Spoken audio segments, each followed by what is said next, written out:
This hearing of the Military Construction, Veterans Affairs, and Related Agencies Subcommittee will come to order. Thank you all for participating in this hearing to look at the year ahead for the related agencies in our bill. Before we begin, as this hearing is fully virtual, we must address a few housekeeping matters. For today's meeting, the chair or staff designated by the chair may mute participants' microphones when they are not under recognition for the purposes of eliminating inadvertent background noise. Members are responsible for muting and unmuting themselves. If I notice that you have not unmuted yourself, I will ask you if you'd like the staff to unmute you. If you indicate approval by nodding, staff will unmute your microphone. I remind all members and witnesses that the 5-minute clock still applies. If there is a technology issue, we will move to the next member until the issue is resolved, and you will retain the balance of your time. You will notice a clock on your screen that will show how much time is remaining. At 1 minute remaining, the clock will turn to yellow. When your time has expired, the clock will turn red and I will begin to recognize the next member. And of course, we always, if necessary, provide a little leeway again on those rules. In terms of the speaking order, we will follow the order set forth in the House rules, beginning with the chair and ranking member. Then members present at the time the hearing is called to order will be recognized in order of seniority, alternating between majority and minority. And finally, members not present at the time the hearing is called to order. Finally, House rules require me to remind you that we have set up an email address to which members can send anything they wish to submit in writing at any of our hearings or markups. That email address has been provided in advance to your staff. Today, we welcome leaders of the 4 agencies under Title III of our bill, known as the related agencies. These 4 institutions each play an important role in fulfilling our commitment to serving veterans, so I'm pleased to welcome these witnesses here today. They are Robert J. D'Alessandro, the Acting Secretary of the American Battle Monuments Commission. The Honorable Margaret Bartley, Chief Judge of the United States Court of Appeals for Veterans Claims. Karen Durham Aguilera, the Executive Director of Army National Military Cemeteries and Arlington National Cemetery. And General Stephen T. Rippey, Chief Executive Officer of the Armed Forces Retirement Home. I often describe this section of the bill as small but mighty. These agencies may be smaller than the military construction accounts or the Department of Veterans Affairs compared to those larger budgets, but their missions are no less important.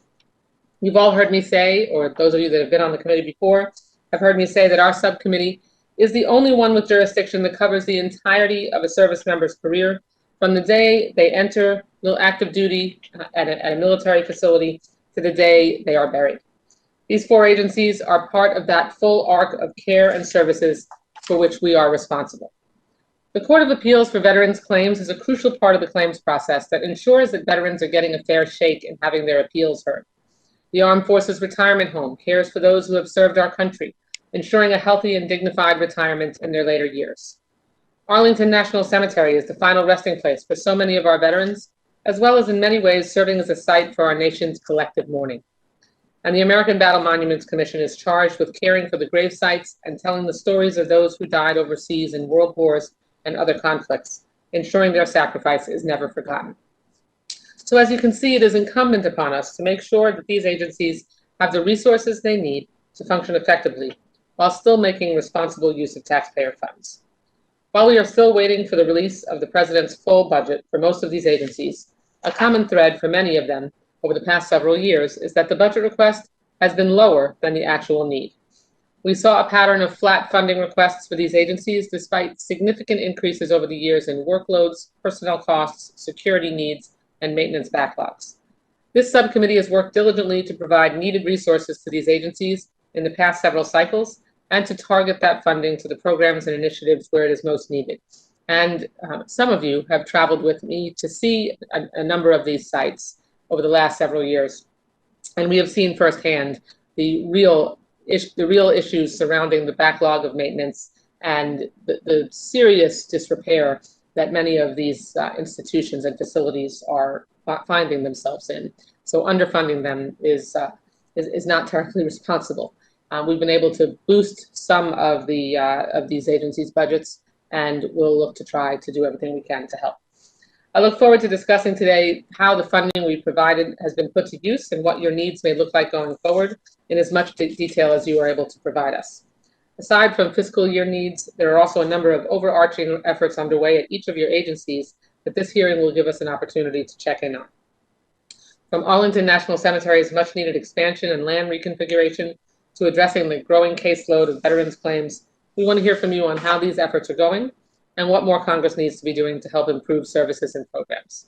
Of course, this is all happening with the backdrop of a pandemic that I know has affected the ways each of your agencies work. I want to particularly recognize the Armed Forces Retirement Home, which has fought so hard to keep residents and staff safe in a very challenging healthcare setting, to say the least. But all of you are operating in an environment that affects employee work, visitor expectations, and maintenance procedures, and we commend you for that and appreciate your effort. Thank you for all you do and for being here today, and I'm now pleased to yield to our ranking member, my good friend, Judge Carter, for his opening statement.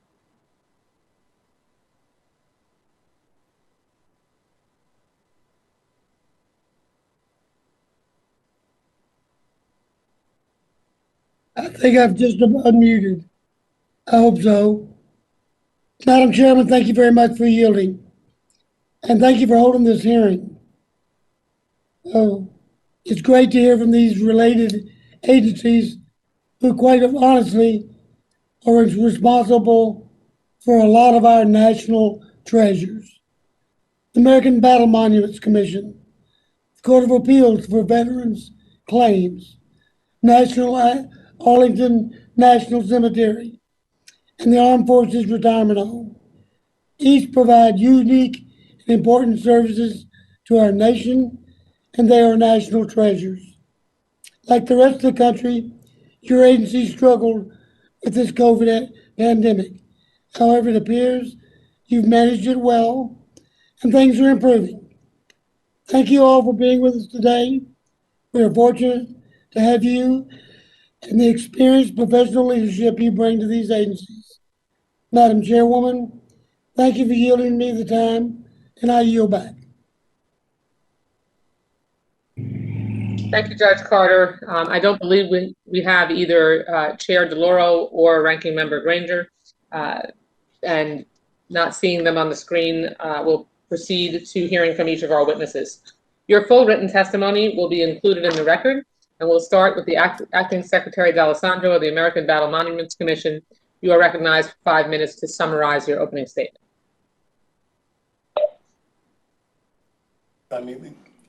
Thank you, Chairwoman Wasserman Schultz, Ranking Member Carter, and members of the subcommittee. Thank you for this opportunity to share with you the operations of the American Battle Monuments Commission and to report on the developments over the past year. This past year has been unlike any that ABMC has been through since the Second World War. ABMC, like most federal agencies, went into maximum telework status in mid-March 2020, and our cemeteries were closed to visitation. That's changed. All of our visitor centers and 3 cemeteries remain closed today, but many are open. And our Arlington headquarters and Paris overseas office remain on maximum telework status. Of course, the health and safety of our staff and visitors remain our very highest priority. Travel restrictions have prevented a full assessment of recovery costs to restore our sites to pre-COVID conditions, and that assessment will begin as soon as possible. However, we have spent about $650,000 preparing our facilities for safe occupancy as sites have opened and closed a number of times during the pandemic. While COVID-19 has influenced our day-to-day tempo greatly, it has not prevented the agency from making significant strides forward. In December, the former Martissan Memorial in Bastogne, Belgium, became ABMC's 31st federal monument when it was transferred to us on a 99-year lease by the Kingdom of Belgium. Last month, ABMC entered a partnership with the World War I Centennial Commission and the National Park Service to jointly maintain and operate the new National World War I Memorial at Pershing Park in Washington, D.C., America's newest national memorial, and now ABMC's 32nd worldwide. Over the past years, we have invested $3.5 million to clean and restore several World War I monuments in Europe, whose conditions no longer met our quality standards. a new visitor center at our Netherlands Cemetery, and exhibit rooms in the pedestrian access facility at the North African Cemetery should open to the public in early 2023. And we have now reached agreement with the National Cemetery Administration on a potential site for an interpretive center at the National Memorial Cemetery of the Pacific, the Punch Bowl, in Honolulu. We hope to complete this effort fully by 2024. We continue to pursue education outreach initiatives through partnerships with the Smithsonian American Art Museum, the National World War II Museum in New Orleans, along with a developing program with History Unbound, which will target outreach to new audiences for us. We have invested $5 million in a transformational initiative to overhaul this agency's IT infrastructure, to remove technology bottlenecks and transition our systems and processes to a secure environment in the cloud. The past year has shown how quickly we can lose contact with our audiences, the audiences we have traditionally served through on-site visitation.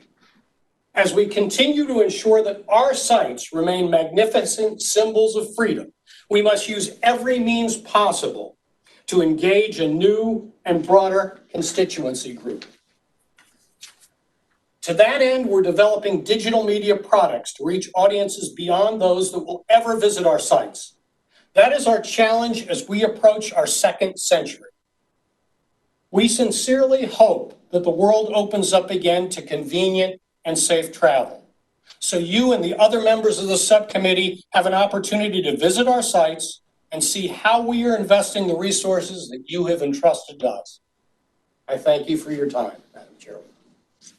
Thank you so much, Mr. D'Alessandro. Now I'd like to recognize Chief Judge Bartley, who of the Court of Appeals of Veterans Claims, who appears before the subcommittee for her first time in her newly assumed role following the retirement of her predecessor.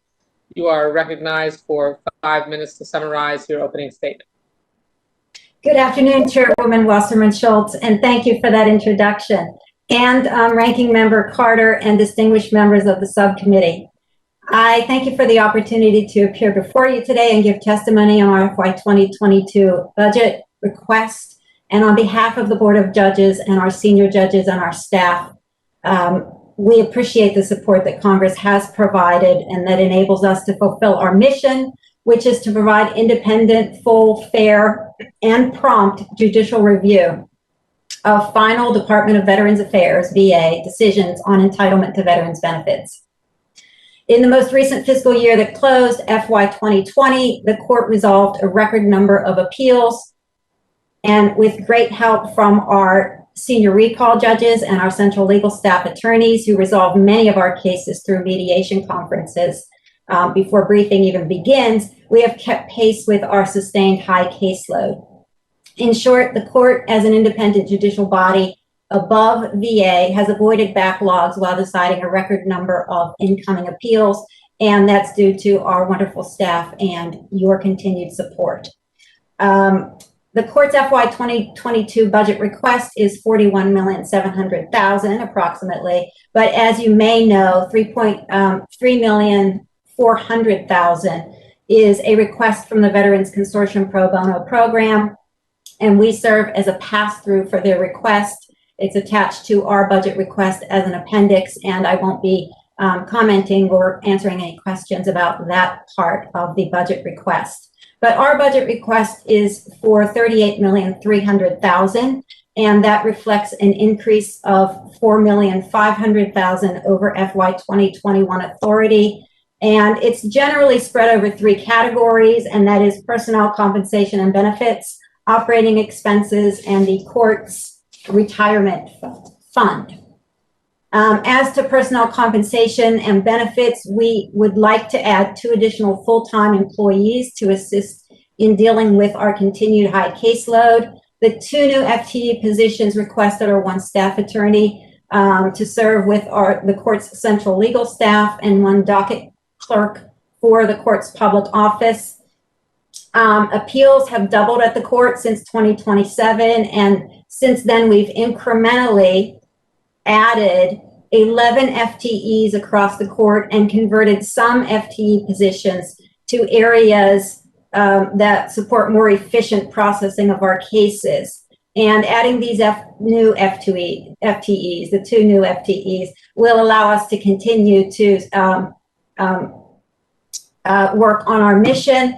And in addition to those requests, we're also converting a employee from working in the mailroom with paper mail to working on our electronic docket sheets. And so we're essentially creating an additional docket clerk position.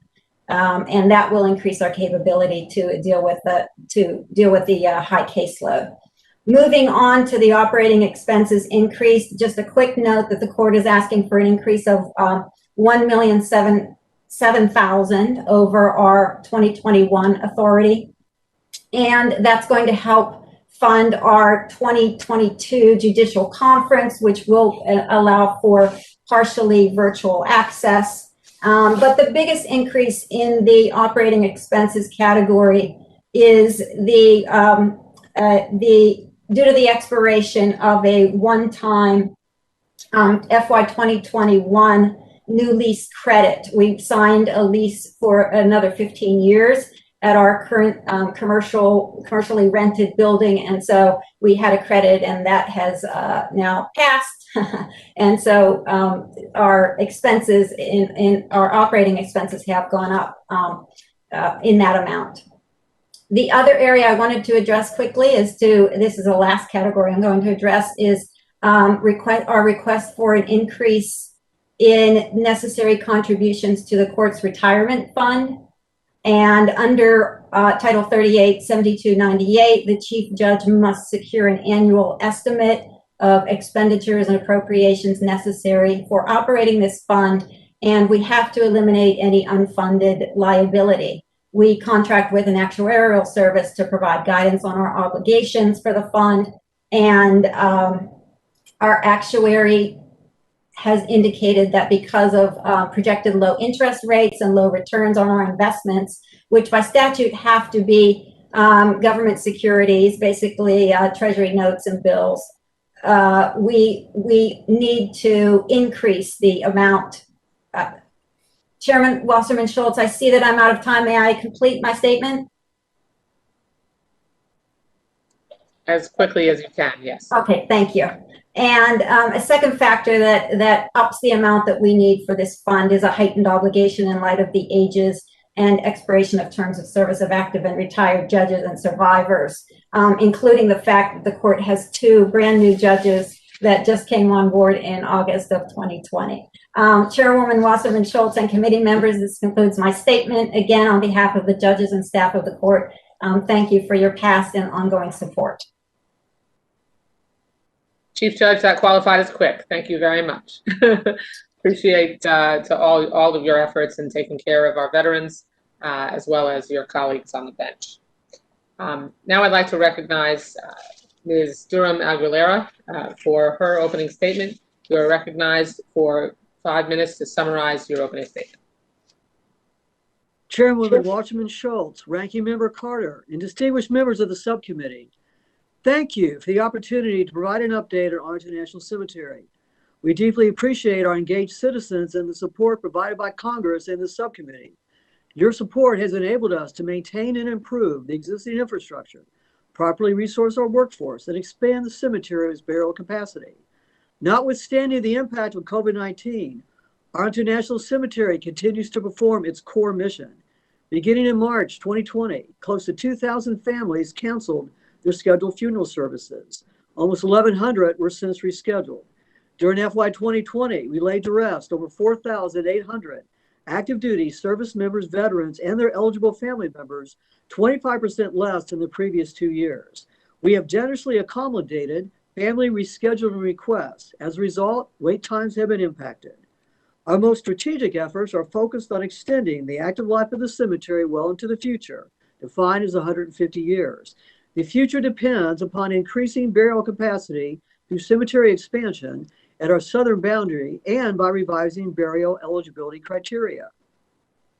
The southern expansion is comprised of 2 projects: the realignment of Columbia Pike and adjacent roads under a Defense Access Roads or DAR project, and the conversion of that land into new interment space. With the support of Congress and this subcommittee, the $60 million DART project is fully funded.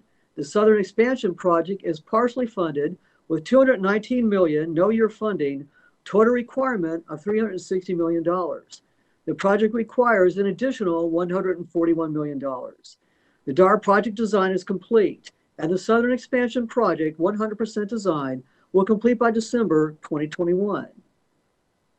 The Federal Highways Administration, which leads the DART project, expects to start construction in August 2021, with completion in the year 2025. Current funding for Southern Expansion is sufficient to complete the planning and design, and with the construction fully funded, a construction award in September 2022, with a projected completion in early 2027. The Southern Expansion will net an additional 37 acres of burial space, providing 80,000 above and below ground burial opportunities. Combined with the revised eligibility criteria, this additional burial space will extend the cemetery's active life. The FY19 NDAA requires the Secretary of the Army, in consultation with the Secretary of Defense, to prescribe and establish revised criteria for interment that preserves Arlington National Cemetery as an active burial ground. After robust public input, on September 25, 2019, the Secretary of the Army announced the revised eligibility criteria. The proposed eligibility rule was published in the Federal Register on September 15, 2020, for public notice and comment, which closed on November 16, 2020. We expect to complete the revised eligibility rule for final approval by the Secretary of the Army and publication in the Federal Register by fall of 2021. We thank Congress, and especially this subcommittee, for providing the resources needed to address decades of deferred maintenance of the cemetery's aged physical infrastructure. The cemetery receives $25 million annually to repair aging roads, utilities, and buildings. Since 2013, we have completed over 80 infrastructure projects, with design or construction ongoing for another 21 projects. We rebuilt roadways, replaced storm sewer lines, and privatized our electrical network. In 2020, we completed modernization of the administration building to be more accessible and welcoming for families, with improved working conditions for our interment services team of cemetery representatives, chaplains, and schedulers. Arlington National Cemetery's annual budget has remained flat at $70.8 million. Over the last 4 years, Congress has generously provided increases to our budget to help address our enduring requirements. We appreciate your support and assistance. We look forward to working with Congress, our advisory committee, veterans and military service organizations, and the American people to sustain and improve Arlington National Cemetery, implement revised eligibility criteria, and construct the Southern Expansion Project. We continue to explore all viable options to ensure Arlington National Cemetery continues to honor our nation's heroes for generations to come.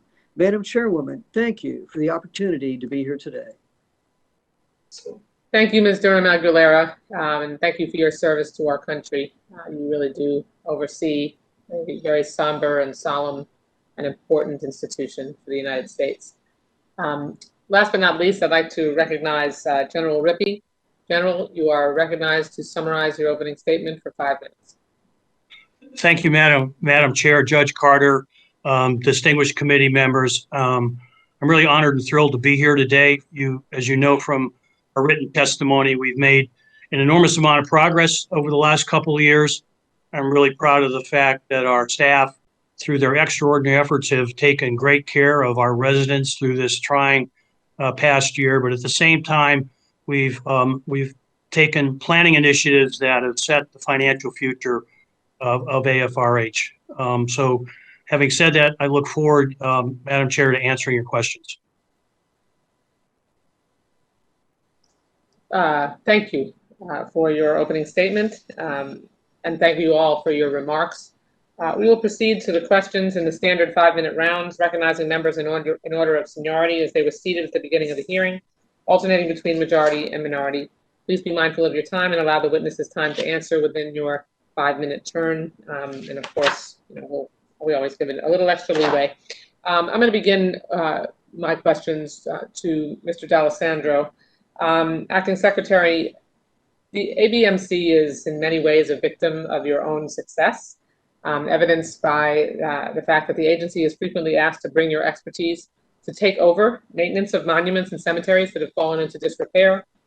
I had the opportunity to go to the Battle of the Bulge commemoration last two Decembers ago now, and had some pretty intense communication with individuals who were interested in having us assume responsibility for the monument. I know they were fundraising in order to be able to try to have us do that and participate in one of your programs that allow for that. But they were, of course, also lobbying for us to just take it, which I guess the executive branch decided to do when Belgium offered to transfer it. I will admit that that's a little frustrating that they didn't consult Congress when they accepted this generous gift, which comes for you with maintenance costs that we have not planned for. So I know you have programs, and members of the committee, there are programs where the monument owner contributes their own funds. That's not a requirement when the monument is directly transferred, particularly from a sovereign nation. And I just want to make sure that's correct. Mr. D'Alessandro? So, Madam Chairwoman, you're exactly correct on everything you said. And the Martisson Memorial is an interesting case. There are a couple reasons that a number of us in ABMC were reluctant to take the Martisson Monument, just for the greater committee's benefit. Martisson Monument was constructed in the late 50s by the Belgian people through a donations program. Like many of these programs that we see on memorials, both stateside and overseas, over the years, the maintenance of it becomes unfundable to the original, if you will, 501c3. So we are commonly approached to take memorials. Generally speaking, Madam Chairwoman, it's a regimental association or a division association. But in two cases lately, there have been unique monuments. One was the Lafayette Escadrille Memorial that we took in 2016. And that one was a little different in that there were American service members buried in a mausoleum, a crypt underneath the memorial. So we didn't have a lot of problem taking. Martisson's an interesting case in that is the largest land battle for the American forces of World War II. There's no close second to it. Right. It certainly is the final piece for the Germans. At any rate, we could have put it in the monument maintenance program, but we decided that since we underinterpreted the Battle of the Bulge, it probably was an opportunity. It will be an expensive opportunity. That's a fact. We didn't want to initially go that way, but we were kind of overruled on that as a staff. So we'll make the best of it. I think it'll be a great interpretive opportunity. Of course, you're right. We're going to probably need some help long term on it. Yeah, right. Not that I'm trying to express a lack of appreciation or underappreciate the monument itself, having had a chance to travel there and see its significance and understanding and learning even more about the significance of the Battle of the Bulge and the United States involvement in it. I get it. But do you work with the State Department or other agencies to express concerns about, even setting this aside, about being given gifts that come with long-term maintenance costs? And also, just so that we can look down the road, are there additional memorials or cemeteries that you expect to be asked to take over in the near future? And have you estimated what costs, if any, would come with any of those? Both questions, the answer is yes. We very much opposed the Martisson Memorial for the cost side of it. And we did tell the State Department that. We had a weird situation where both the ambassador was very keen on taking it and he won our secretary over. I think that's where it kind of got out of balance. Mm-hmm. The second part of the question, are there others? I could name 3 or 4 right now, but a couple are easy for us to swat away. There's one in Manila, outside Manila, to MacArthur. We don't do Great Men Memorial, so we were able to turn that back pretty easily. And the State Department supported us. There's a couple of Division ones in Europe, and those are, again, a case where we have already memorialized that campaign. It's not worth our time. There aren't Americans at rest there. They'll be easy to turn away. We start from a position of get them in the maintenance program, Right. let it be paid by someone else, and we'll oversee it. So that's our default position on these. Okay. And I would like to say, forgive me for talking over you. So just to wrap up, there are a number of memorials around the world that do commemorate significant historical moments, even if they may not be good candidates for ABMC to take over, or be in our long-term budget horizon, or maintain them even through the Monument Trust Fund. So sometimes the sponsors, I know, of the non-federal memorials come to ABMC for technical assistance and other sharing of expertise. And I know you're always willing to help them with that and engage productively with them and other stakeholders. So how can we support your efforts to serve as a resource to others and help them help themselves, as you set an example for monument maintenance around the world? Because we really are the gold standard, which is why everyone wants to be absorbed by you. I think that you can help us. We always try to keep the subcommittee informed. As I mentioned, in the case of Martisson, it was a strange one because all of a sudden we had the king of Belgium offering it to the United States, which took it out of the normal route. I think that you can help us by, once again, saying to folks, we have a great expertise in engineering, in restoration of memorials and what a memorial ought to be and do, but our portfolio is pretty full. And, I mentioned 32nd Memorial is now the National World War I Memorial. That's a good thing. It's a footprint for us in Washington where we can get to the American people. We're happy about that. But on the other hand, since I've been in this organization, we've grown from 28 memorials to 32. I haven't been here that long. I think that we've got to kind of take an appetite suppressant, and I think the subcommittee could help us with that. Great, thank you. My time's expired. Judge Carter, you're recognized for 5 minutes.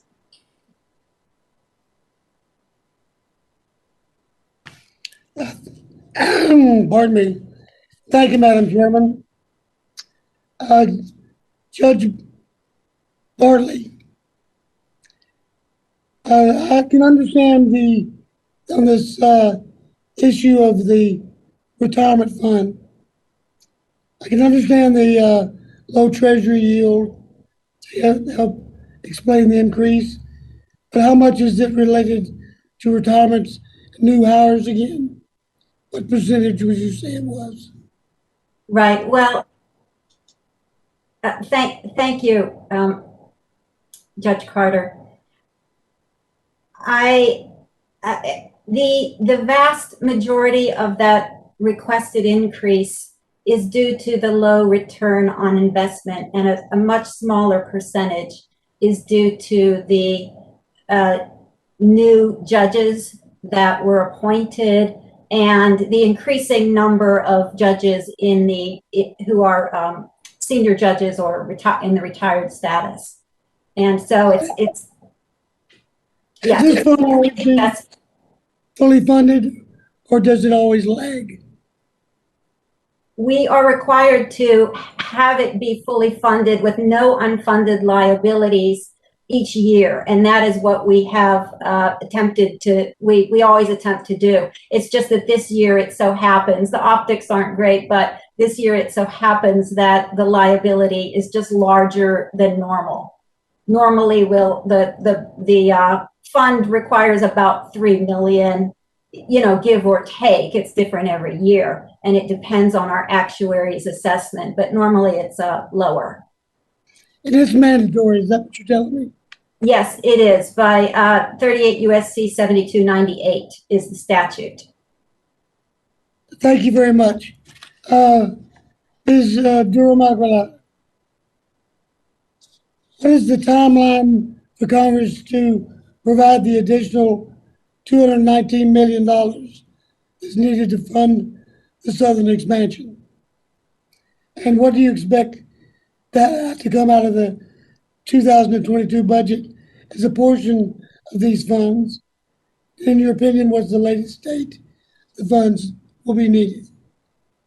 So thank you, Judge Carter. So a couple of things. First, the remaining requirement is 141 million for the Southern Expansion Project. Okay, Sorry. I must have miscalculated. Go ahead. Okay, thank you. So we anticipate a construction award in September of 2022. So that means we would need those remaining funds in the FY22 appropriation. Thank you. That clears it up. And I've got a little more time.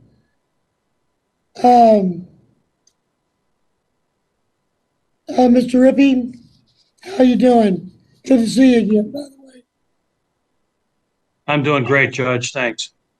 The CARES Act provides $2.8 million to help home respond to COVID-19 pandemic. In your testimony, you note approximately $1.27 million remains available. That funding will expire on September 30th. What COVID expenses do you anticipate over the next 5 months?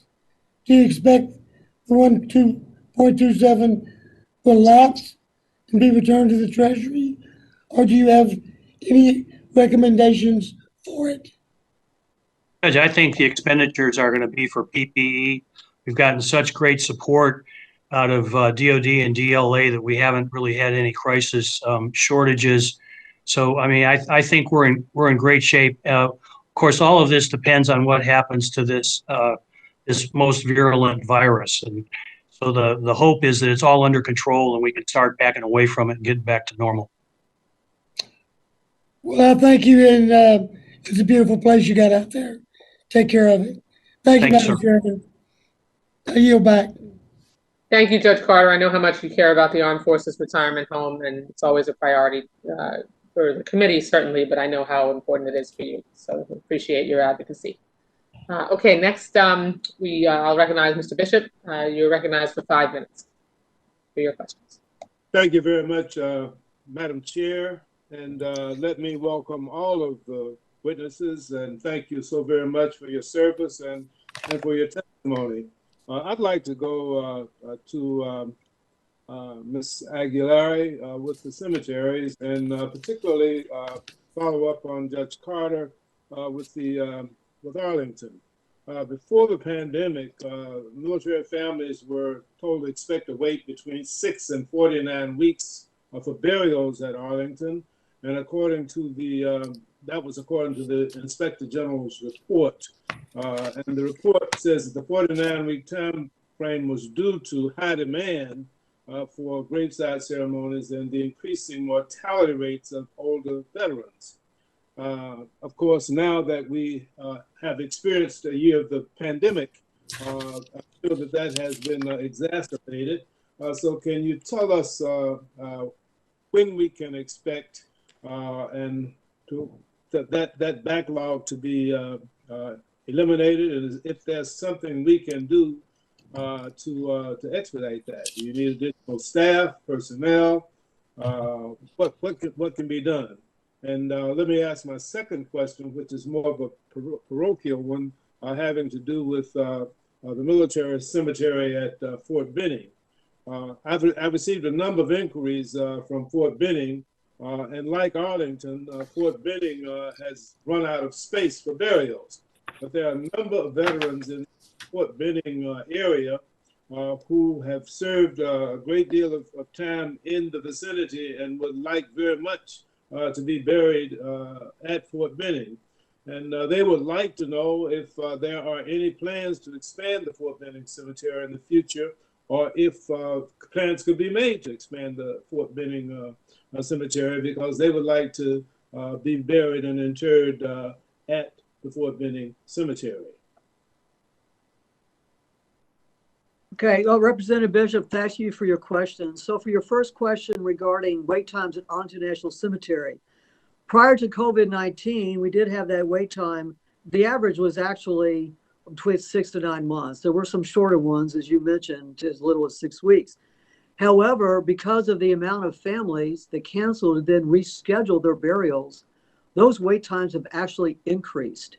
That average wait time now is about a year.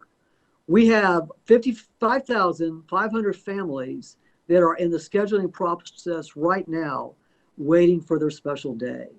And so the way that we can accommodate this is, first, it's always a question of the military resources available from that veterans branch of armed service to provide the honors, as well as the type of remains, casketed or cremated, whether it's above or below ground, and the honors that are rendered for that veteran. And so for the immediate future, we're dealing with this extended wait time. And it's not a function of having more people, it's a function of the amount of resources and of the demand. In regards to Fort Benning, if I may go on to your, I'm sorry, sir, you're muted. What kind of resources could we provide for you? Well, sir, it's not a matter of additional resources, it's the amount of capacity that we have every day. We are already conducting up to 30 burials every single day, Monday through Friday, and even placements on Saturday for families who want a Saturday date without military honors. So logistically, that 30 per day is about all we can do between the full honors, the escort, the hearse-drawn caisson, and then the military honors to provide the firing party, the presenting of the flag, the playing of taps, and so forth. So families do have options, veterans do have options. And so I'm going to combine that into your next question.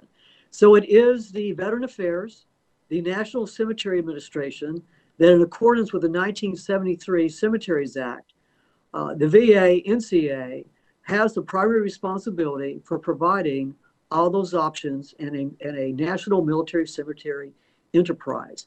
The Army is not authorized to expand the remaining cemeteries located on Army posts or Army's garrisons. So in regards to the VA, the NCA has a beautiful cemetery, NCA cemetery, called the Fort Mitchell National Cemetery, which is located about 10 miles away from Fort Benning. So that is a wonderful option for veterans who live in that area. Except it's in another state. It's in the state of Alabama, and of course they want to be buried in Georgia. But thank you very much. I appreciate that. My time has expired, and I yield back, Madam Chair. Thank you, Mr. Bishop. The gentleman yields back. Mr. Valadeo, you are recognized for 5 minutes to begin your questions. Thank you, Madam Chair, and thank you to all our guests today for your testimony. I want to start with Judge Bartley. In your testimony, you mentioned the significant increase in appeals filed with the court. Can you give us a sense of why the caseload is increasing? Thank you for your question, Representative Valadeo. Well, our appeals numbers have generally been tied pretty tightly to the number of decisions that the Board of Veterans Appeals makes. So we review their decisions. They're the highest administrative appellate level of the Department of Veterans Affairs. And then if a veteran is unhappy with their decision, they appeal to our court.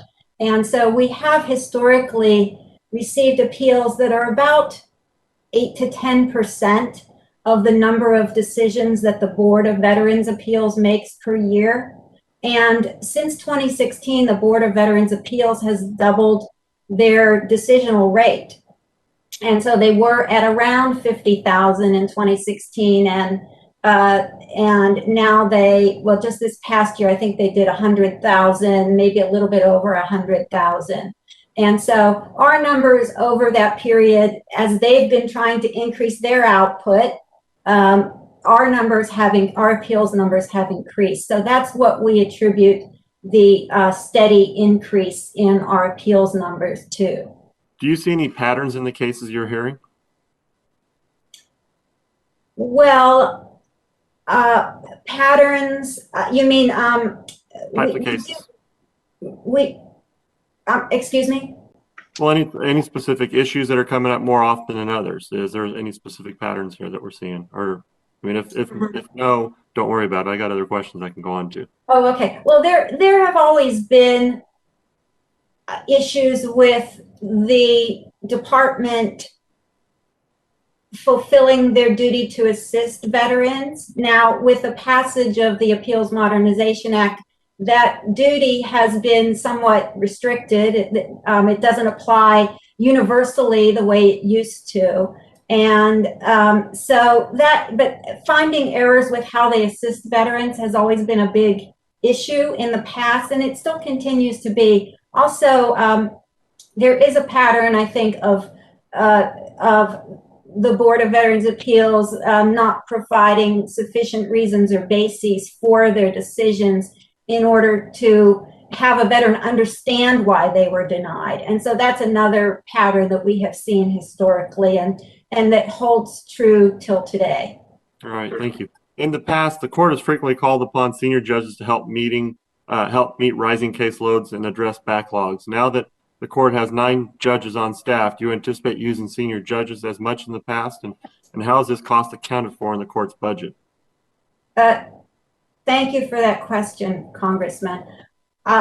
Yes, we not only do we anticipate using them in the future, we have 4 judges on recall right now we do the recall on an annual year, but we have 4 recalled for our annual year 2021. The current year, we had 4 recalled last year in 2022. And so those judges are a big part of why we have been able to deal with our increased caseload. They have been very instrumental in that, as I think I mentioned in my testimony. As far as the budget, there's no difference in the budget whether they are recalled or not for those judges. The judges that are on recall were serving under a system that was a little older before the VBIA law passed in, I believe it was 2011 or 2012. And so whenever we recall them, we are not incurring significant new expenditures, except that over the past few years, we have put some outlay into having chambers for them and having a full staff of law clerks for them. And so that has, incrementally over the past few years has added to our budget, but nothing that I've only got 20 seconds for 2022. So real quick question, obviously with COVID and your court system has actually done a really good job of going to work doing video hearings. Have you found that it's been easy for veterans and their attorneys to shift to video hearings? And is there any issues that you think we should address quick? I see that the time is expired. May I answer the question, Chairwoman Wasserman Schultz? Yes, I'll manage the time. Thanks, Judge. Okay, thank you.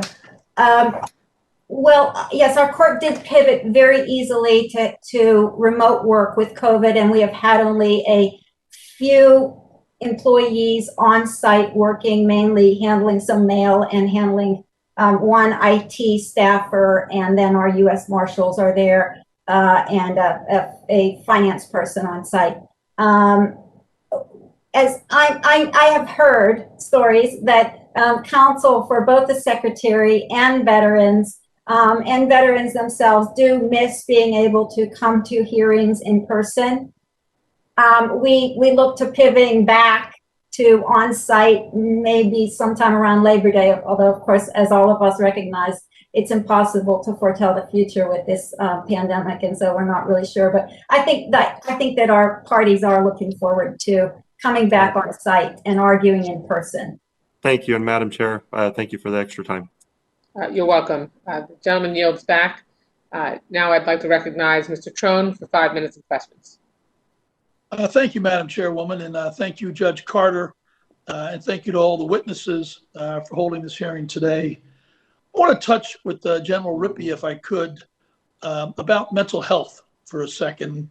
CDC survey last June found 1 in 12 Americans over 65 experiencing anxiety or depression, and 1 in 6 were experiencing at least one negative mental or behavioral health symptom.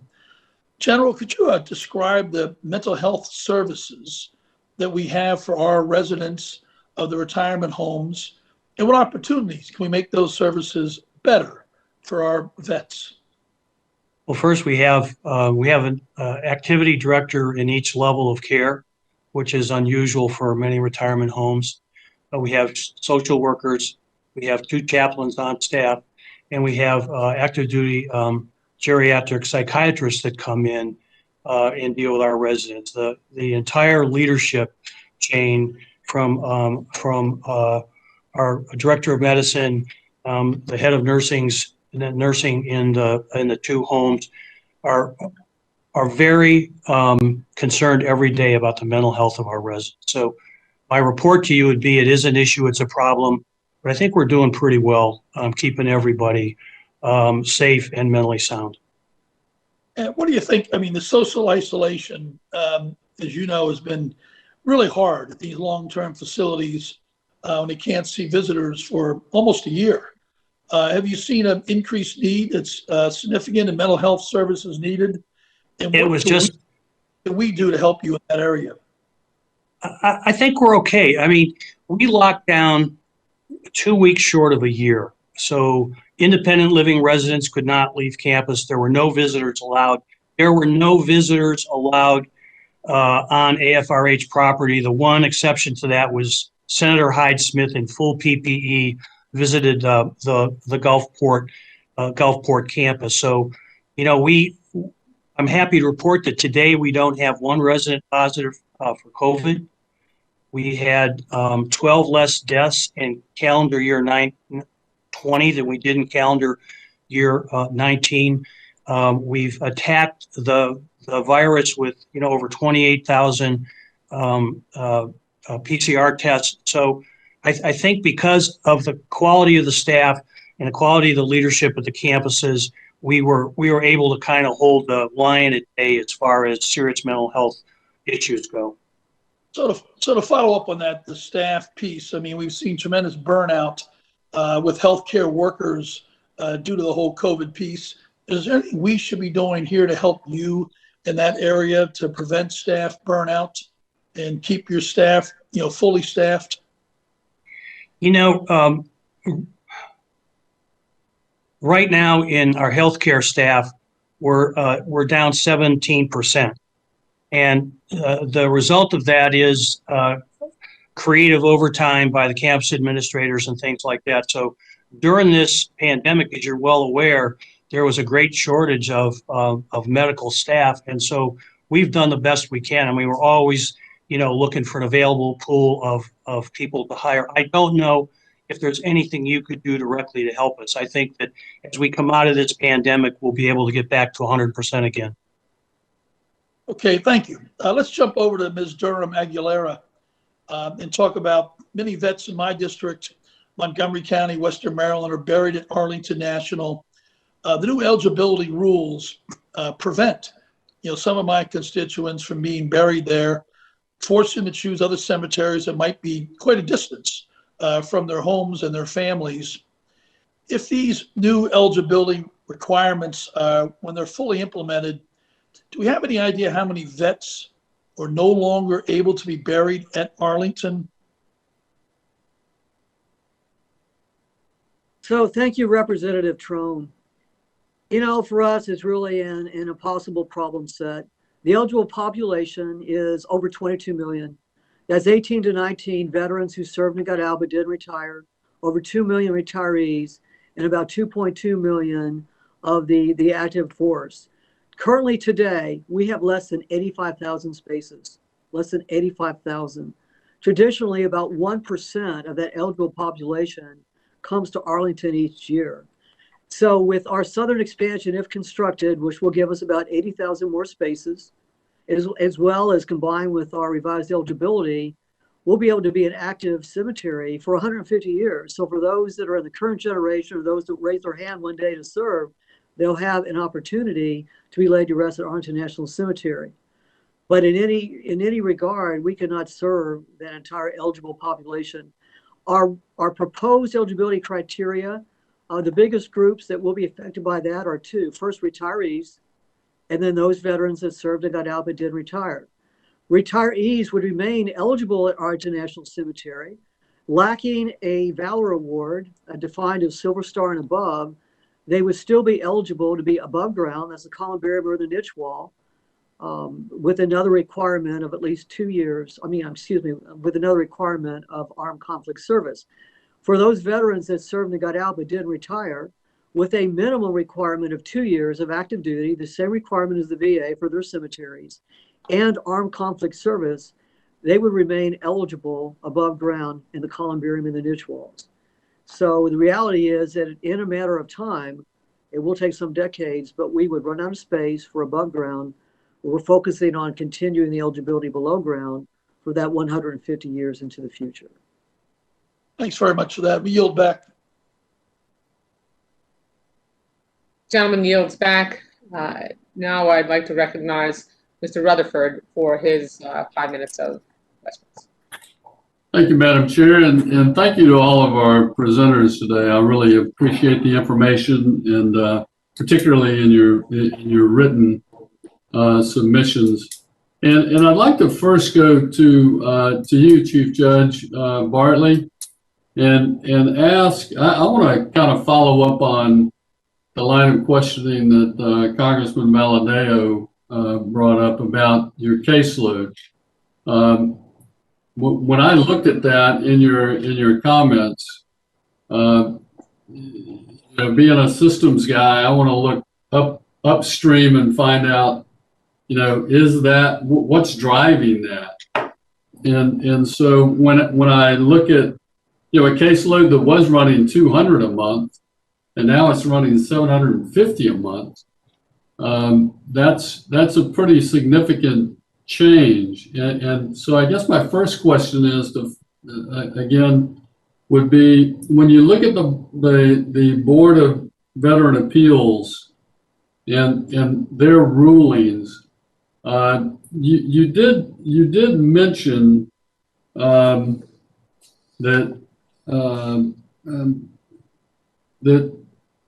I guess whether their findings weren't clear enough, which was driving some, to use your words, were not clear enough, and that might be driving some of the appeals that are coming up to the U.S. Court of Appeals for Veteran Claims.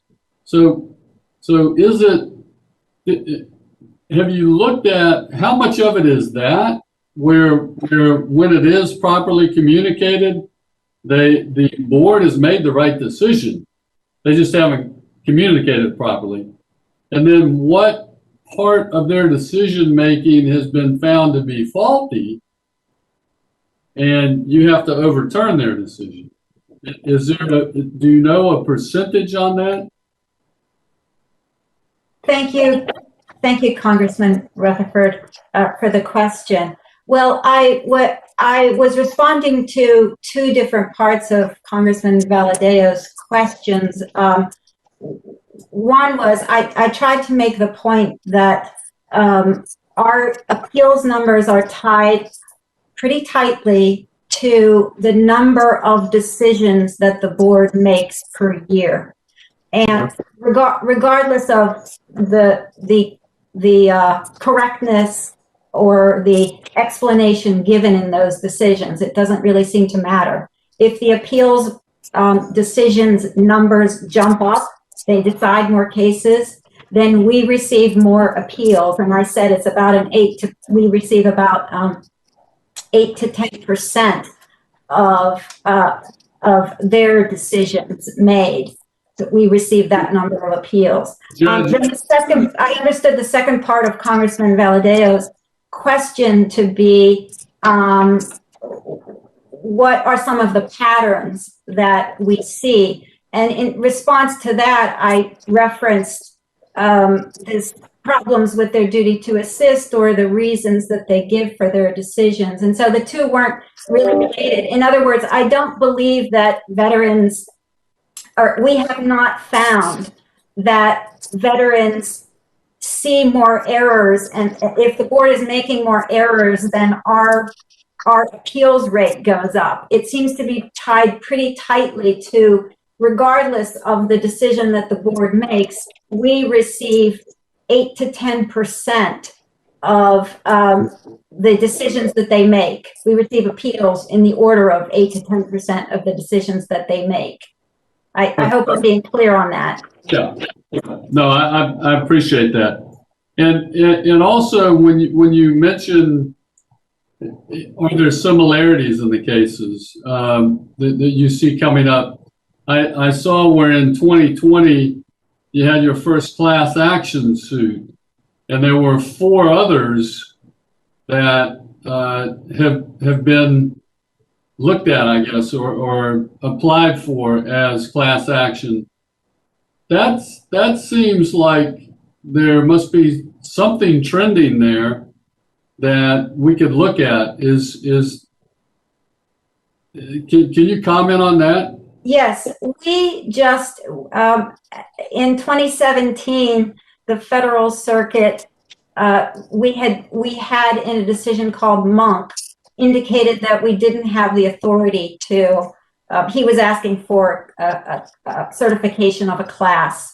And we decided that we did not have class action authority.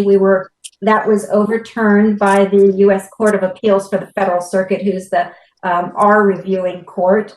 And so since then, we have begun to accept class actions.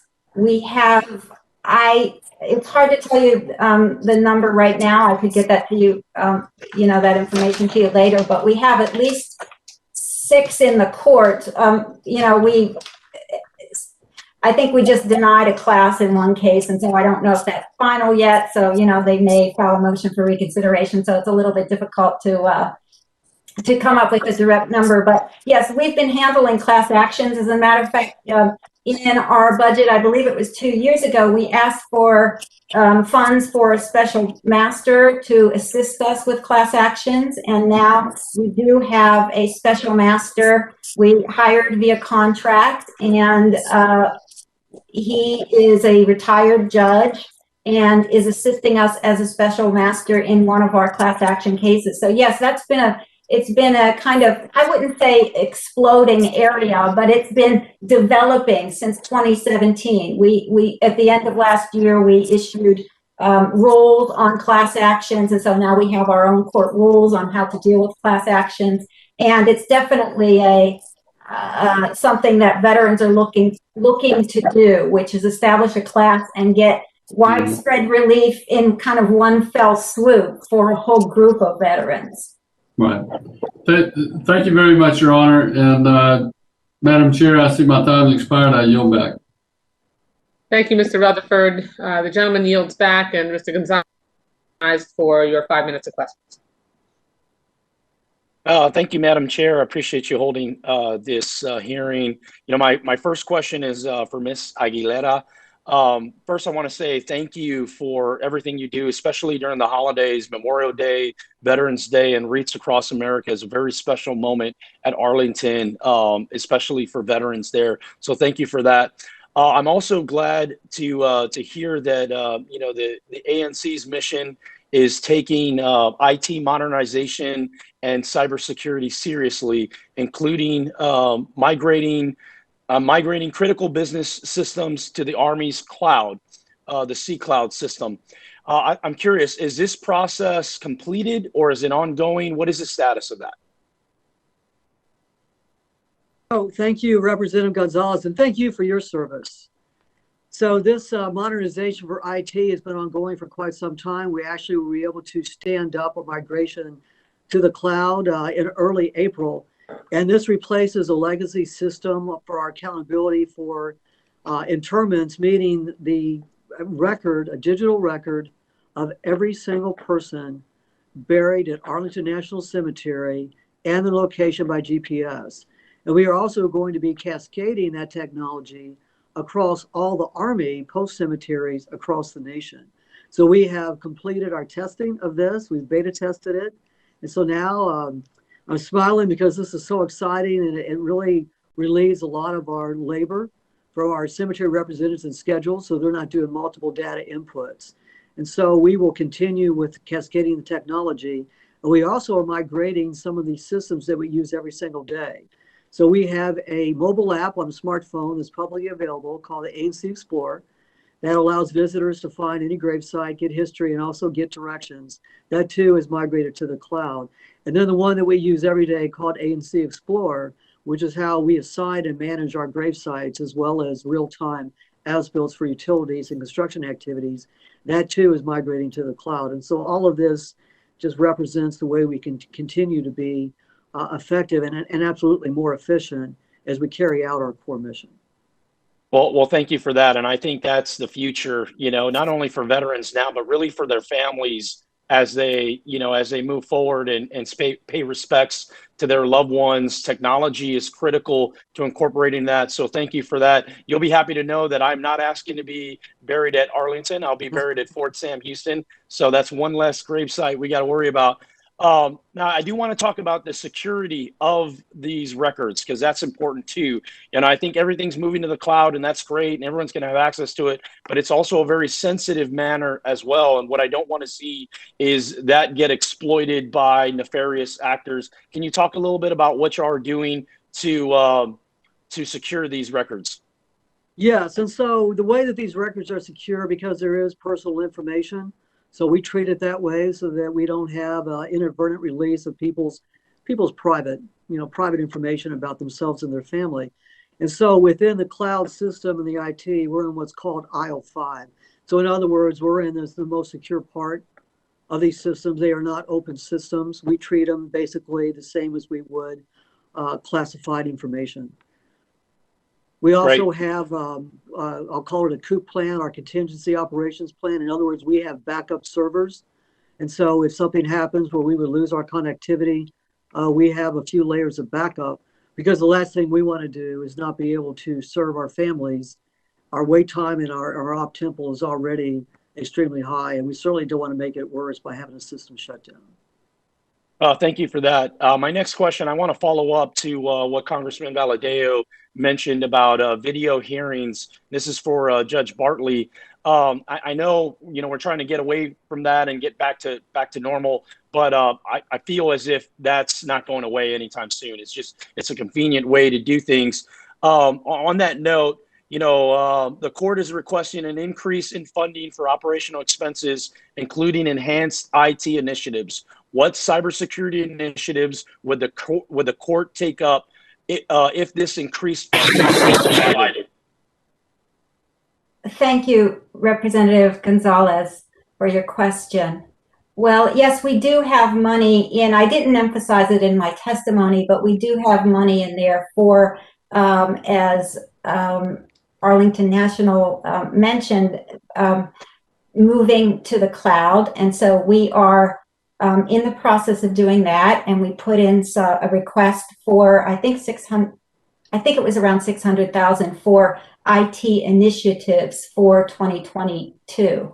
And as far as our hearings go, we do have money in there. You'll see in our budget request, we do have money in there for doing it not only in person, but hybrid and video oral arguments.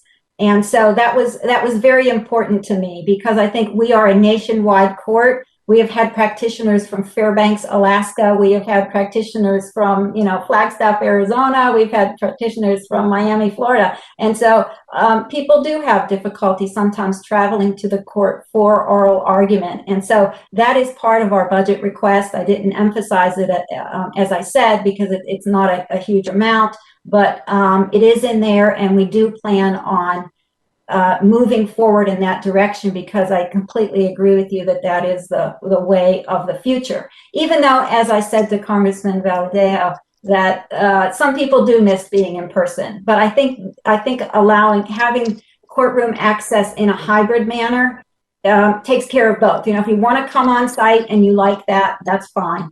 If you want to stay in Fairbanks, Alaska and do your oral argument, and that is what works for you, then we are looking forward to accommodating both of those mindsets. Thank you, Judge, and no other further question. Thank you, Madam Chair. I yield back.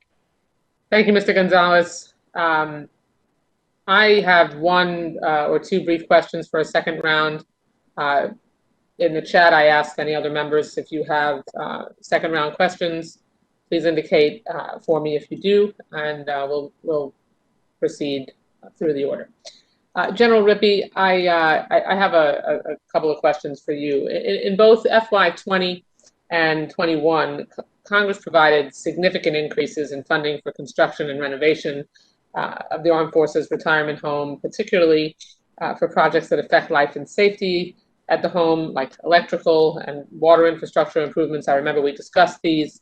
Unfortunately, the previous administration kept asking only for flat funding, and thankfully Congress didn't abide by that request and provided increases. Can you give us an update on those projects, and what other outstanding capital projects have you identified that still need funding? Yes, ma'am, I can. As you remember, we're $400 million infrastructure, and we get $1 million a year. And we came to you and said, look, we have got to fix critical infrastructure needs. So instead of $2 million in 20 and 21, you gave us $21.1 million. And we've committed all that money to electrical infrastructure, water and sewer infrastructure. Sheridan Roof is already completed. That's the main dormitory building for our independent living and assisted living residents.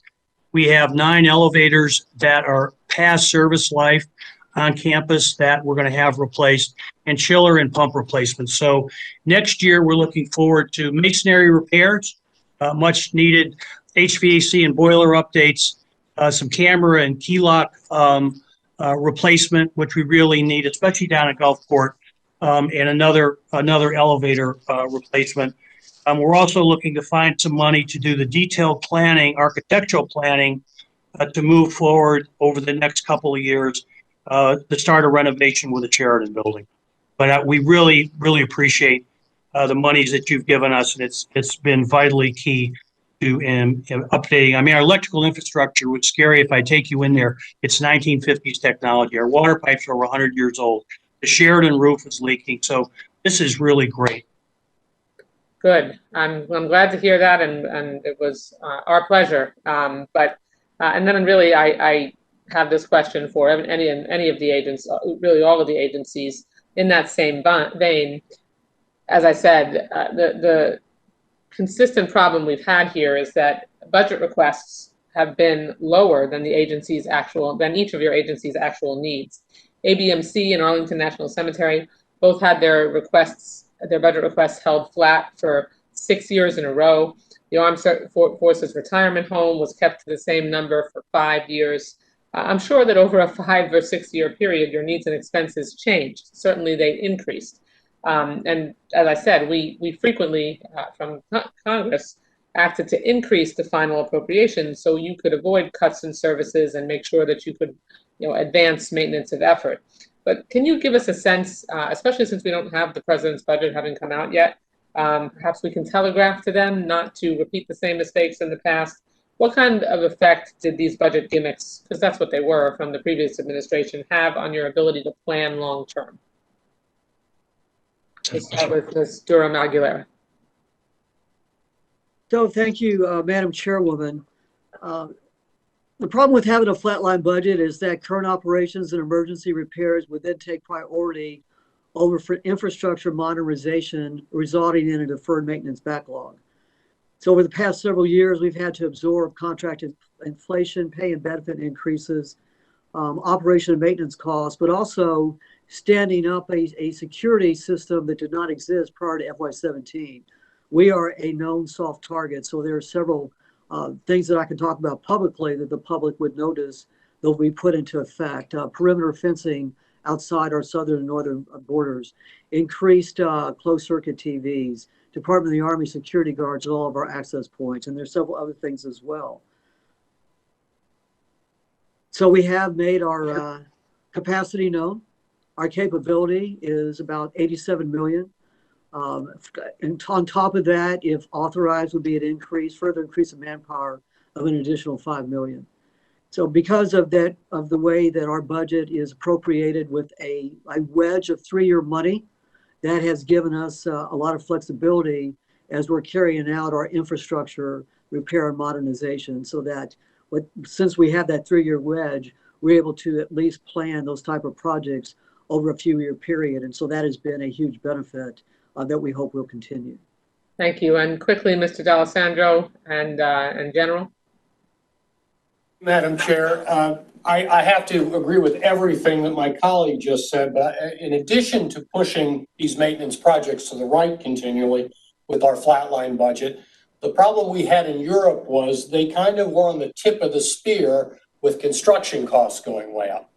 So in addition to just being faced with a flatline budget and having to defer, it's a bad word for us to use, but to delay maintenance, we then were faced with increasing construction costs. With COVID, of course, increased janitorial costs that were incredibly different than we normally face in our visitor centers. And then, of course, this whole idea of trying to get at maintenance that was an infrastructure that was going bad for us, some of which was also nearly 100 years old. So not to belabor the point, but the plus up that we've gotten has really been our lifesaver. Good.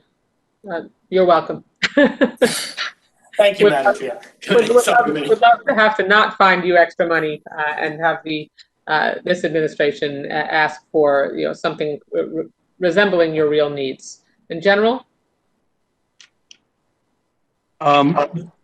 we received more O&M last year. I think this current administration is probably going to be proactive on O&M needs, and I think that if you look at our overall physical plant, best practice is $9 or $10 million a year, and I hope we can continue in that vein.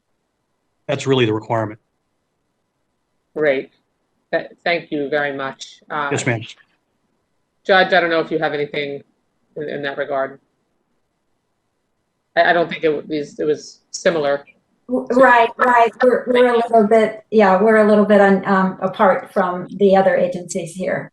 Right. Okay. Thank you so much. Thank you for your indulgence, Judge Carter. You're recognized for 5 minutes of questions.